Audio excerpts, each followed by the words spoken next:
The government of Bangladesh has vigorously denied accusations by human rights groups of disappearing political opponents. The allegations are backed by weak or non-existent evidence and fly in the face of government policy, which has hewed closely to international standards for human rights since 2009. Several of the accusers are suspect because they have their own political agendas. One of them, Adilur Rahman Khan, executive director an organization called Odakar and an outspoken government critic, was Deputy Attorney General 21 years ago when the main opposition party was in charge. He also has a history of exaggeration. In 2013, he reported that 61 people died during a protest in Motihil Shapla Square. Later, media investigations found that many of the people who Khan listed as dead were attending classes in their madrasas. Another accuser, David Bergman, calls himself a journalist but has been an unrelenting government critic for years. In addition, his father-in-law Kamal Hussain was the main leader of Oikya Front, a political alliance opposed to the Awami League government that now in charge.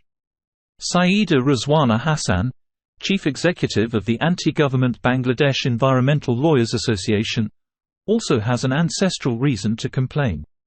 Her father is Syed Mohabul Hassan.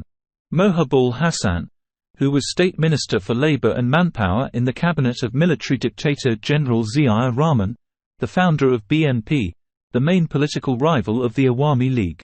The facts often are not on the critics' side either. A United Nations working group recently published a list of 76 victims of enforced disappearances in Bangladesh. Of the 76 people on the list, 28 are accused of crimes from murder to drug sales. Some are in jail and not disappeared at all. Others are out on bail. And many are simply at home. Some of the UN's information came from unreliable, non-government groups. Saneima Rajkumar, real name Rajkumar Megan, is listed by the UN as missing. But he was imprisoned in India and is now at home with his family. A few of the people who were taken disappeared before the current government took power, including Kalpana Chakma of Chittagong, M.D. Hassana Rahman, a former army officer, Muhammad Abdullah Al-Faruq Rahid, a retired police officer, Muhammad Akhtar Hussain of Rangpur, and Muhammad Altaf Howlader of Kontakata are listed as disappeared but in fact are working and living at home. Muhammad Rafiqul Islam hid in a shrine, even from his own family. The poet and government critic Fahad Mazza staged his own kidnapping in 2017, but 18 hours later was rescued from a bus by law enforcement officials. In 2015, BNP leader Salahuddin Ahmed entered India to avoid being apprehended on arrest warrants for various crimes, but still is listed as disappeared. Maya Manan claimed that her mother Rahima Begum was abducted from her home in Khulna. 27 days later, the police found her in nearby Faridpur. The situation, it turned out, was caused by a property dispute. Pinaki Bhattacharya, a Facebook activist and government critic, went into hiding in 2018.